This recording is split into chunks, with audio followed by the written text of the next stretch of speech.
Grey Goo ends with Juliette Nichols walking into a judicial cell on purpose, and Camille Sims telling her she made her choice. What a day after viewer misses is that the arrest was decided minutes earlier by a name on a radio that only 2 people in the silo could read. The same hour finally lets the founders make their pitch out loud. 50 silos, seeds that turn out to be people, and a trillionaire who fears the very technology that made him rich. So the real question is not whether Juliette was caught, but what she bought with it, and what Camille's sentence actually decides. Silo 17 hands Juliette the proof that her whole plan can work, and it arrives sealed behind a panel with a dead woman inside. The cold open settles last week's cliffhanger without any grand design. Something in the sky shot Lucas through the radio and into the shoulder, and Patrick Kennedy half carried him across the field of bodies to the vault door. Lucas talks his way in with a mechanic's logic, that a suit with bullet holes in it would already have let the poison kill him. Jimmy rebuilds the radio from a manual in the Legacy, and the call home becomes a farce of invented deputies named Calso, Crane, and James, with Kennedy hissing at him to talk in code. Under the comedy, Juliette asks Deputy James to open an investigation into what happened to his mother, because she already suspects Silo 17's pipe was dealt with once before. Kennedy, who is a painter, spots paint cooked by heat with no weld marks on the outside, and when they grind the panel open, a woman in a cleaning suit is blocking the pipe, Jimmy's mother. Kennedy wants her moved that minute. Rick refuses without Jimmy's consent, and the job of reaching Jimmy falls to the man Lucas calls the bullshit guy. Kennedy does not bullshit him.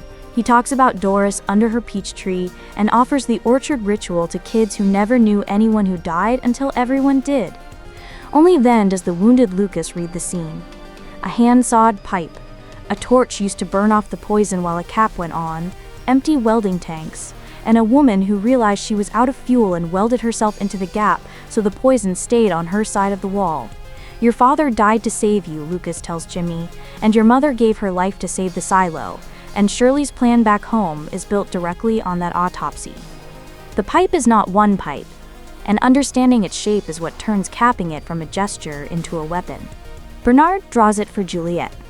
Silo 1 in the center, 7 groups around it, 7 trunk lines out to the groups, and 7 more branching to every silo, because 49 separate lines would be too many things to go wrong. 49 plus Silo 1 makes 50, the exact number Stenson names at the founders' dinner centuries earlier. Shirley's method answers what killed Jimmy's mother.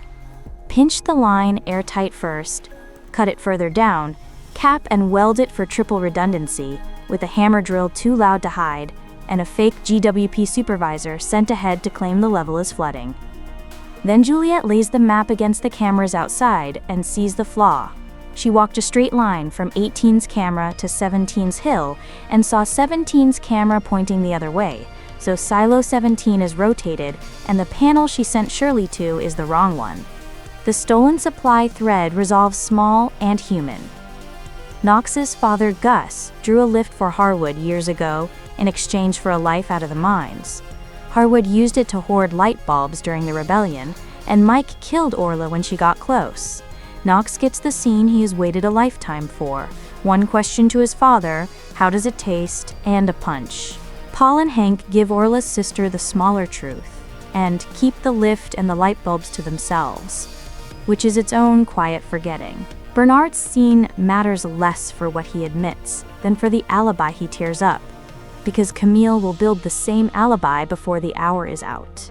He still allows that Silo 1 might have a good reason for the power to kill a silo, and says that if the reason is sound, they will reconnect the pipes and drink the waters of oblivion. But he cannot imagine what reason would justify it, and when Juliette asks whether they should risk every life in the silo without knowing Silo 1's intentions, his answer is simply yes. Then he opens his own sealed panel.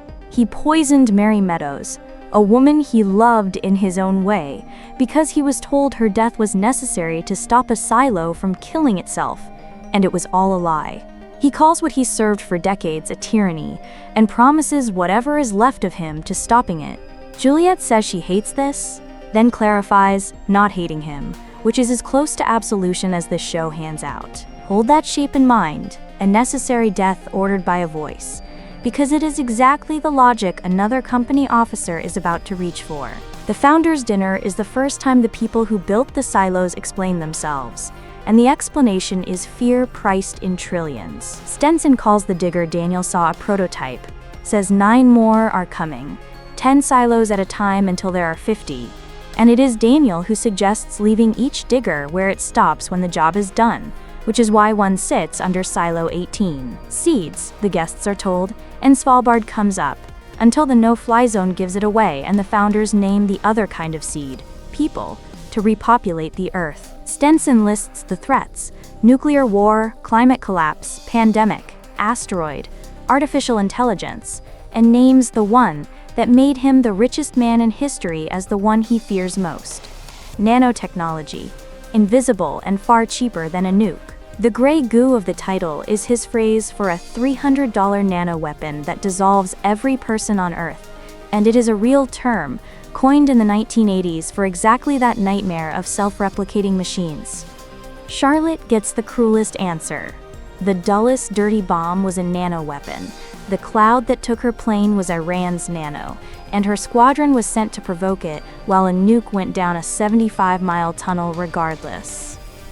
Helen names it cannon fodder. Charlotte breaks, and Victor, the man who taught her to forget, walks her back with breathing exercises. The founders even hijacked the guests' minivan so they would feel one of the threats for themselves, which tells you everything about how these people treat consent. Then the offers. Charlotte and Victor sign on.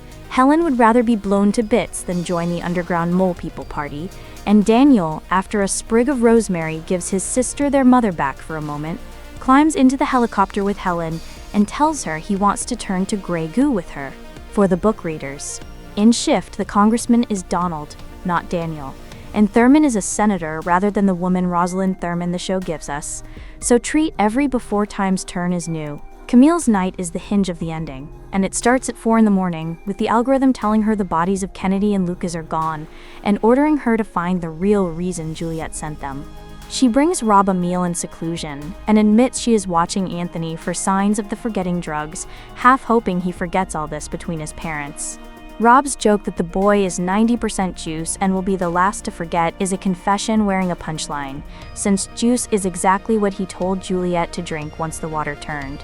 When Camille presses for why Juliette risked her 2 closest friends, Rob refuses her twice. She tried to erase what happened to Juliette in 17 and failed, and he hopes she fails here, and if she cannot believe Juliette wants to help those children, he no longer knows her. In the vault, she says the quiet part to the voice: "We know they want to stop the safeguard, tell me how they could do it, and the algorithm will not." Her reply is the most reckless line she has spoken all season: "Then kill us right now," and the voice neither answers nor fires, which leaves a question the show has not touched: why Silo 1 still has not used the power Bernard just drew. Remember that last week Camille put her hand near a gun, listened to the children's story, and chose to accept it. That acceptance was an offer: stay the mayor who rescues kids and stay out of a cell. Tonight she runs a trap around the exact mission Juliette swore did not exist. The arrest is decided by a name, and the show plants the weight of it in the scene just before. Juliette catches up with Shirley, notices what a doctor's daughter notices, and learns Shirley is pregnant by Knox, who cut out her implant with dental anesthetic while crying, and that she hid it so Juliette would not pull her from the job. Then Sandy's voice arrives as Supervisor Jenkins, asking for a welder called Ralph Melby, and a cut reveals who is standing over her. Melby is the name Judicial used for a frame-up when Juliette and Sandy worked together, so Sandy was warning us, Juliette says. Her next calculation takes seconds. If Sandy is caught and they run, Judicial comes after both of them, and the one thing still in her control is which woman they find. She tells a pregnant Shirley to go and find another way, keeps walking, and lets the raiders put the handcuffs on in the corridor outside Judicial's round door. They put her in the cell block beside Sims, and it is Camille, not Emerson, who stands in the hallway and says the sentence, "You made your choice." Then Shirley reaches Martha's workshop, and the people who love Juliette split on the spot. Martha wants the old plan: blow up Judicial. Knox asks with Jules in there, and the answer that wins is cap the pipe. Martha ends the hour on a vow that Juliette would want them to act, and she does not intend to live long enough to forget her. 3 readings of that cell are on the table, and they are not equal. Shown. Juliette decodes the trap, sends Shirley on with the corrected hatch, and stays. Every visible action serves that trade, and nothing suggests she believed the mission survived if Shirley was caught beside her. Implied, the choice Camille names is the children's story, the deniability Camille accepted last week. By working the safeguard anyway, Juliette traded away the cover that kept her free, so Judicial now holds a saboteur, not the mayor. Speculation. The words land on Rob, too, the husband who chose Juliette's cause over his wife's, and Camille has just told him she hopes their son forgets all of it. Whether Camille is still executing the algorithm's orders or moving ahead of them is genuinely open. It refused to tell her how the safeguard could be stopped, and she ran the trap anyway, which reads less like rebellion than like no longer needing its instructions. And notice what the sentence does for Camille. If Juliette chose this, the cell is Juliette's doing, and Camille's hands are clean, the exact alibi Bernard renounced in the same silo on the same night. The strongest reading is the trade. Juliette lets Judicial take her because the mission survives without her and not without Shirley's hands and the right hatch, and she priced her freedom at exactly the plan. Camille's sentence closes the door she held open last week, and it rhymes with the night's other sealed panels. A mother welded into a pipe so the poison stayed on her side. A woman walking into a cell so the plan stayed on the other side of the door. Bernard spent the hour tearing up the idea that a necessary death can be ordered by a voice, and Camille picked it up before the credits. So the cliffhanger is not whether Juliette made her choice, but whether her friends can make theirs, blow up Judicial or cap the pipe. With Juliette inside the building either way. Make sure to subscribe so you never miss our deep dive into the next chapter of the Silo saga. Is Camille still taking orders from the algorithm, or is locking Juliette beside Sims her own play?